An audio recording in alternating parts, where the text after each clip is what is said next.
Knowledge is power, இது உங்க எல்லாருக்கும் தெரியும். பட் என்ன கேட்டா knowledge is not a power. என்ன சார் எல்லாரும் நாலேஜ் இஸ் பவர்னு சொல்றாங்க, நீங்க என்ன நாலேஜ் இஸ் நாட் அ பவர்னு சொல்றீங்க அப்படின்னு பார்ப்பீங்க.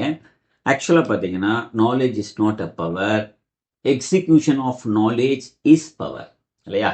ஒருத்தன் அறிவுபூர்வமாக இருக்கிறது மட்டும் பிரயோஜனம் இல்லை, அதை செயல்பாட்டில் கொண்டு வரணும். இப்போ பார்த்தீங்கன்னா நம்முடைய நிறைய இளைஞர்கள், நிறைய பெரியவங்க கூட பார்த்தீங்கன்னா இந்த ஒரு விஷயத்தை ஆரம்பிக்கணும், ஒரு பிஸ்னஸ் பண்ணணும், ஒரு ஆண்டர்ப்ரனர் ஆகணும், நாம் இதை படித்து வரணும், ஒரு பெரிய ஆள் ஆகணும் அப்படிங்கிற ஆம்பிஷன்ஸ் எல்லாமே இருக்கும். அதுக்கான அறிவு கூட அவங்ககிட்ட இருக்கும். இப்போ பார்த்தீங்கன்னா சிலர்லாம் இந்த தொழிலை எப்படி பண்ணணும், அதை எப்படி ப்ரமோட் பண்ணணும், எப்படி அட்வர்டைஸ்மெண்ட் பண்ணணும், எப்படி இதை மக்கள் கிட்ட கொண்டு போய் சேர்க்கணும் அப்படிங்கிற எல்லா புரிதலும் எல்லா அறிவும் அவங்க கிட்ட இருக்கும். ஆனால் அவங்களால அதை வந்து செயல்பாட்டில் கொண்டு வர்றது கஷ்டமாக இருக்கும், செய்ய மாட்டாங்க, இறங்கி செய்யறதுக்கு கொஞ்சம் கடினப்படுவாங்க. இது 3 விஷயம். ஒன்று ப்ரொகாஸ்டினேஷன், தள்ளி போடுறது. இன்னொன்று பர்ஃபெக்ஷனாக பண்ணதுக்கு அப்புறம் தான் நம்ம அந்த விஷயத்துல இறங்கணும் அப்படின்னு நினைப்பாங்க. எல்லாமே பர்ஃபெக்ஷனா எல்லாம் கையில வச்சுட்டு பண்ணணும் அப்படின்னு நினைப்பாங்க.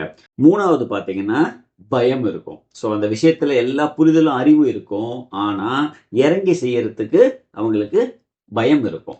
ஸோ இந்த விஷயங்கள் தான் நம்ம இளைஞர்களும் பெரியவங்களும் அவங்க என்ன நினைக்கிறாங்களோ அதை பண்ண முடியாம போறதுக்கான முக்கிய காரணம். முதல்ல ப்ரொகாஸ்டினேஷன் இருக்கக்கூடாது, இதை செய்யணும்னா. அடுத்தது பர்ஃபெக்டா எல்லாம் கைக்கு வந்ததுக்கு அப்புறம் தான் இந்த பிசினஸ் ஸ்டார்ட் பண்ணுவேன்னு இருக்கக்கூடாது.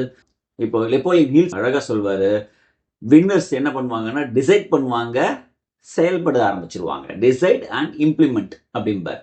ஸோ கொஞ்சம் முயற்சி செஞ்சுட்டே இருக்காங்க, முடியாதவங்க என்ன பண்றாங்க அப்படின்னா டிசைட் பண்றாங்க, ஆனா இம்ப்ளிமெண்ட் பண்றதே இல்லை. இம்ப்ளிமெண்ட் பண்றதுக்கு நிறைய யோசிச்சுட்டே இருப்பாங்க. அதான் அந்த பயம்னு சொன்ன இல்லையா, அதுவும் ஒரு முக்கியமான காரணம். இந்த 3 விஷயத்தை நாம முறியடிச்சிட்டோம்னா நம்மளோட நாலேஜை வந்து பவர்ஃபுல்லா மாற்ற முடியும். Knowledge is not a power, execution of knowledge is power.